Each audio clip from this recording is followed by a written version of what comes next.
Olá, tudo bom? Eu gostei desse artigo porque ele fala da aprovação pelo FDA da utilização de TDCS a nível domiciliar, tá?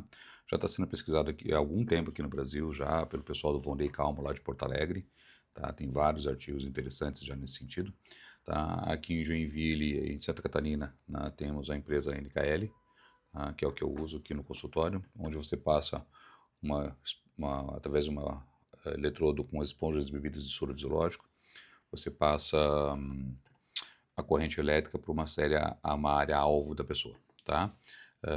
Aqui no consultório a gente também está utilizando programação de 2 vezes por dia, é bem mais potente realmente, né? A nível ambulatorial, né?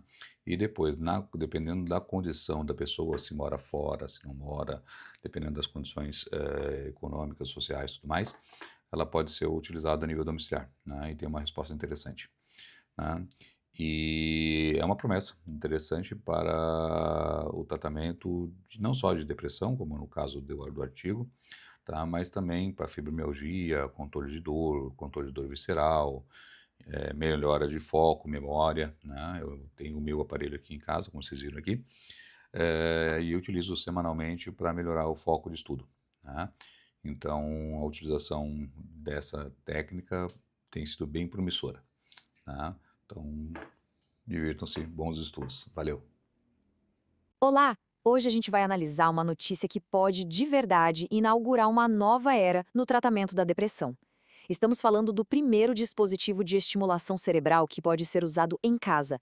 Parece ficção científica, mas já é realidade e pode mudar tudo. A pergunta que fica no ar é essa: será que um aparelho, um tipo de headset que a pessoa usa no conforto de casa, tem o poder de revolucionar o tratamento de uma condição tão séria e complexa como a depressão? Vamos investigar isso juntos? E olha, essa história ganhou um capítulo importantíssimo no dia 8 de dezembro de 2025.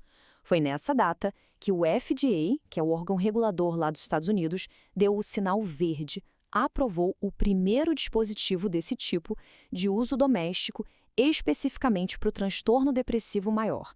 Um marco sem dúvida. Ok, então vamos mergulhar um pouco mais fundo. Para a gente entender o real impacto dessa aprovação, a gente precisa primeiro entender que tecnologia é essa que está por trás do aparelho. O nome é um pouco comprido. Estimulação transcraniana por corrente contínua, ou, para facilitar, TDCS. Mas a ideia é relativamente simples. É uma técnica que não é invasiva, ou seja, sem cirurgia, e que usa uma corrente elétrica bem fraquinha para, digamos, ajustar a atividade dos neurônios em áreas específicas do cérebro. E vale dizer que toda essa nossa análise aqui é baseada num artigo publicado na conceituadíssima revista Brain Stimulation, ou seja, a gente está olhando direto para a fonte científica para entender os detalhes dessa novidade. Mas afinal, por que essa ideia de levar o tratamento para casa é tão revolucionária? Bom, a resposta está nas dificuldades dos tratamentos que a gente tem hoje. E aqui a diferença fica gritante.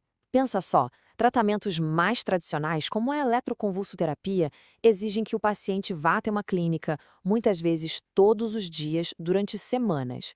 É um peso enorme na rotina. Agora compara isso com o TDCS em casa. Sessões de meia hora por dia, no próprio sofá. Isso não é só conveniência, é uma democratização do acesso ao tratamento. Certo, a parte da praticidade ficou bem clara, mas a pergunta que não quer calar é: o negócio funciona? E para responder isso, a gente precisa olhar para os dados do estudo clínico que convenceu o FDA, o chamado Empower Trial. O primeiro número que salta aos olhos é este: 58%.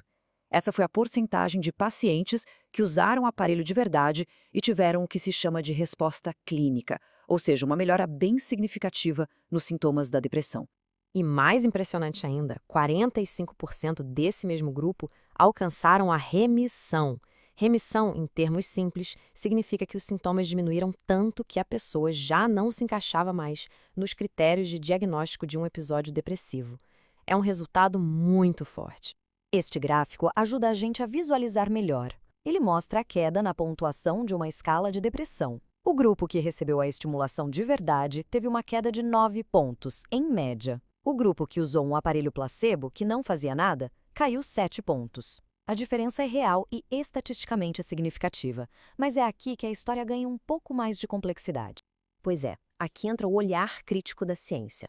O próprio artigo que analisou a aprovação ressalta que essa diferença de 2 pontos, embora exista no papel, é considerada por alguns especialistas como pequena demais para ser clinicamente significativa. Em outras palavras, o efeito é real, mas a discussão é sobre o tamanho desse efeito na vida real do paciente.